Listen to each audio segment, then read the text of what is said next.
Hello, welcome to Virgo Philippines. So, reading ito for Virgo, Sun, Moon, Rising, Venus, and Jupiter Virgos. Take only what resonates, guys. Hindi ito magre-resonate sa lahat kasi normal yon. Hindi ko talaga makakuha lahat ng energy ng Virgo sa mundo.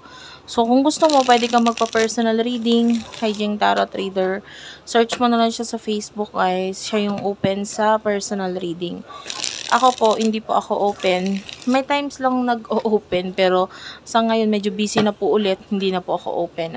Pero kung gusto ninyo, pwede kayong mag-avail dun sa aking TikTok shop ng bracelet. Ang kasama nun, palm reading, yung mga ganito. And particularly itong mga ganitong bracelet, yung may mga piyaw. And may piyaw bracelet po yung ganyan. Oh, wait lang guys. Okay, sorry about that. Na-realize ko kasi mali yung suot ko ng piyaw. Dapat pala kasi, nakaharap yung piyaw doon sa left side. Ayan.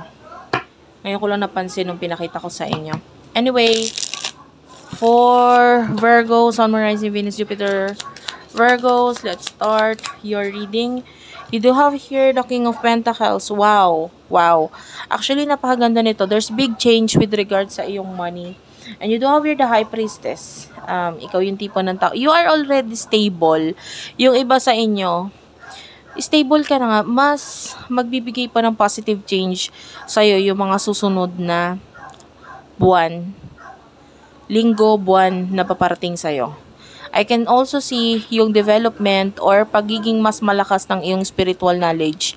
Mas napapamalas mo or mas lumalabas ito dahil might be you do have the Hierophant. Nadaanan mo na or nalagpasan mo na yung mga lesson na dapat mong maranasan. Kumbaga may mga lesson na itinuro sa'yo and itong mga lesson na ito ang makakatulong para maging mas develop ka pa. Mas magkaroon ng malaking pagbabago pagdating sa iyong sarili, spiritually at saka materially. Napakaganda ng message dito. There's big change for you. Okay? Tell me about the sign of Virgo. Mga dapat nang malaman ng mga Virgo. You do have the Strength card. Yan.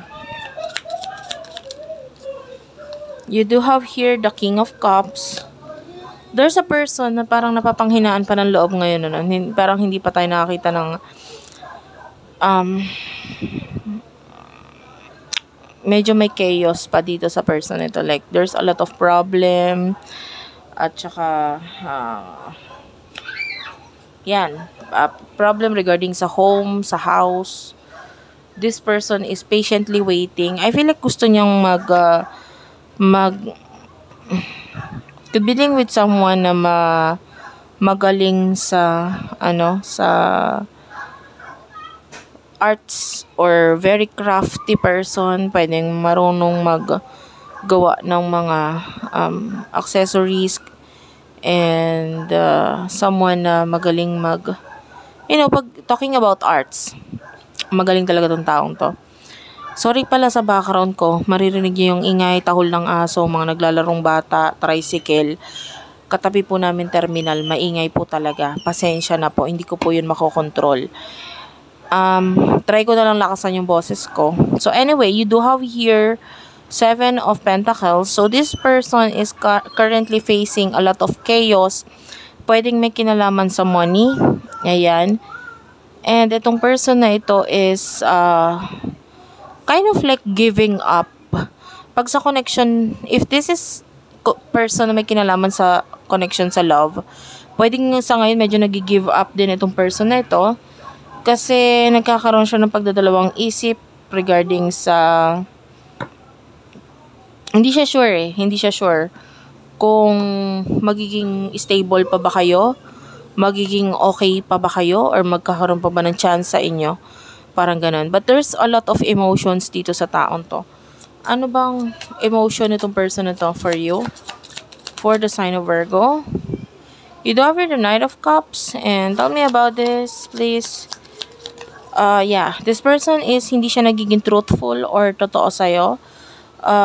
Medyo moody siya ha, guys. May times na na palaban siya ngayon. May times na parang hinaan na naman siya ng loob. This person is indecisive. Hindi niya alam. And emotions niya para sa'yo ngayon is nagkakaroon ng pagbabago. Ayan, pabago-bago, pwedeng ganun. Kasi nga, you know, pwedeng nagtatrust na lang siya sa universe or hinahayaan na lang niya ang universe na kung anong ibigay sa kanya. Alam mo yun? But maybe malaki rin ang nagiging malaki rin ang ano tawag dito, contribution na kung bakit siya ganyan ay dahil dito sa kung ano man itong ending or kung ano man itong nag-end sa buhay niya or ending pa lang sa buhay niya. Kaya parang hindi niya alam kung anong gagawin niya.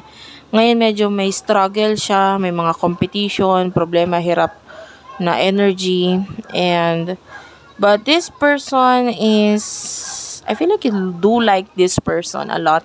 Gusto mo siya, gusto mo yung itsura niya, etc. And you like this person na maybe gusto mo magkaroon ng transformation sa kanya or sa inyong dalawa, sa connection ninyo.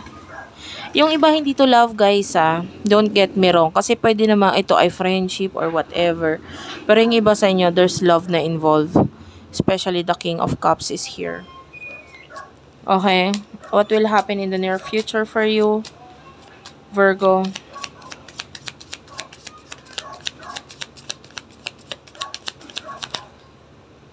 You do have here the Four of Pentacles. Ikaw yung nakikita nating in control in the near future sa connection ninyo or sa buhay mo.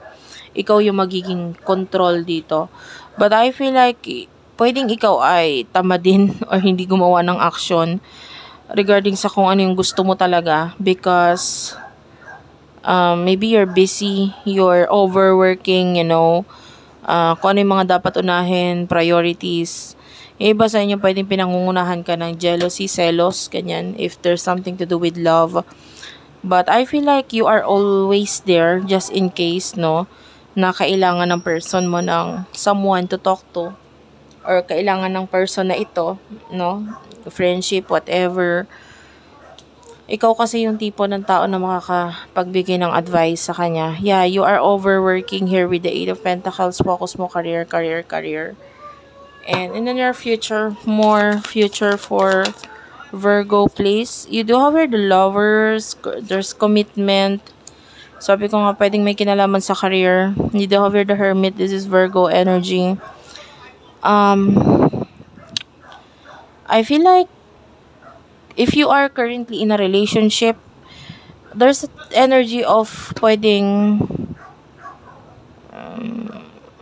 hindi mo gusto na yung connection niyo or yung relationship niyo. Either you don't trust this person anymore or vice versa.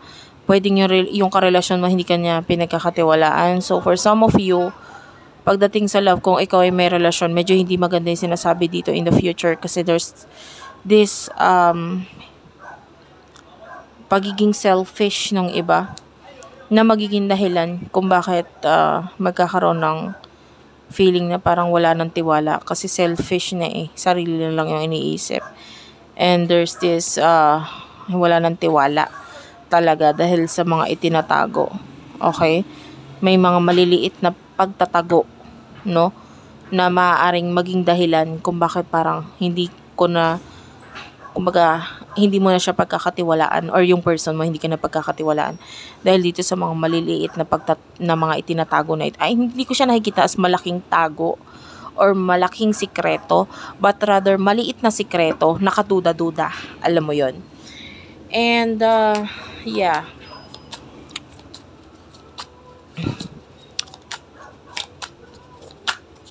for Virgo, please.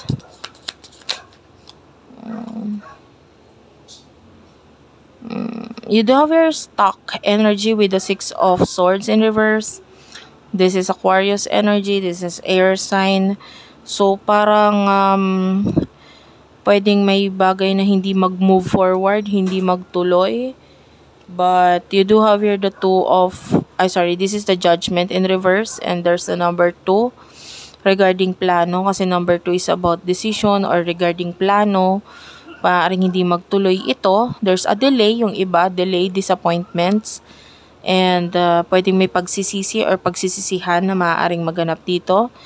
And yung iba sa inyo, yung plano na iyon ay hindi kasi maayos alam mo yun. At saka may mga obstacle, may mga nakaharang, may mga panggulo kung bakit hindi matuloy-tuloy itong plano na to.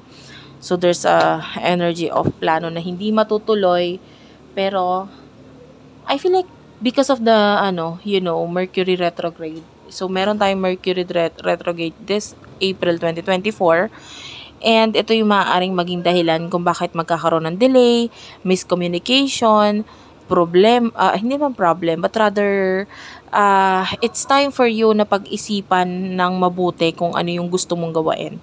So, maaaring itong planong ito, kaya hindi siya mag-push through, hindi siya magtuloy, kasi kailangan mo na pag-isipan talagang mabuti. Okay? So, anong positive news? Any good news for Virgo? Sun, Moon, Rising, Venus, Jupiter, Virgo. Okay, good news is that you do have here the Two of Cups. I don't see this as a good news, pero kailangan, alam mo yon. Sorry about that. Maingay po talaga yung mga tricycle. Nine of Pentacles is here. I feel like there's success para sa'yo, but may mga kailangan baguhin muna, changes, like maybe changes pagdating sa partnership. Yung iba, some kind of separation ang possible mangyari because I feel like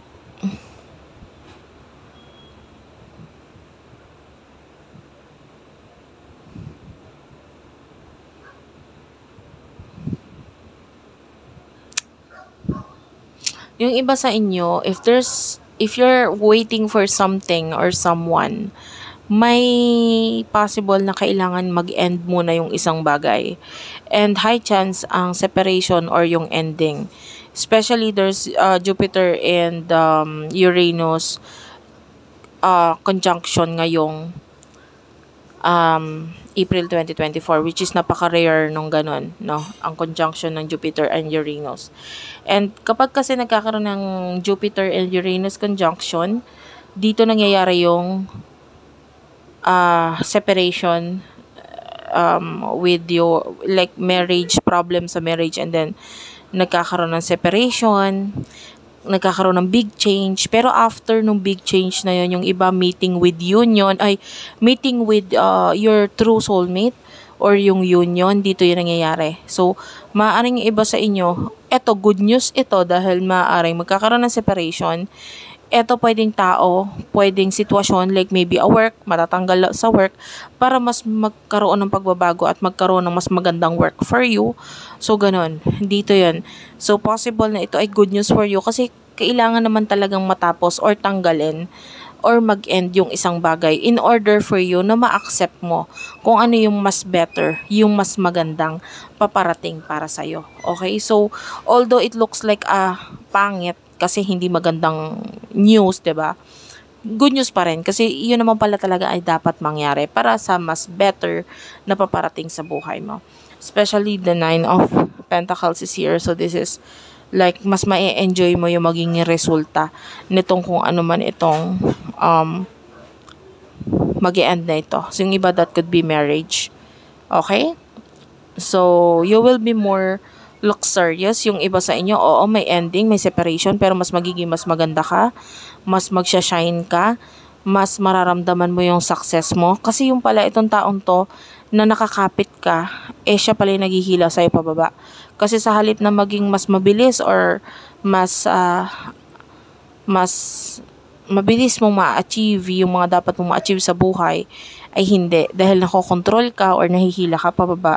Especially with you do have the devil, this is like a person who is parang nasusunod or dahil na namamanipula ka niya So, hindi mo mailabas yung full potential mo. And yeah, of course, there's a new beginning for you. And that would only happen kapag natanggal na itong nakakapagpasakit ng ulo mo. Thank you for watching. I love you all and bye-bye.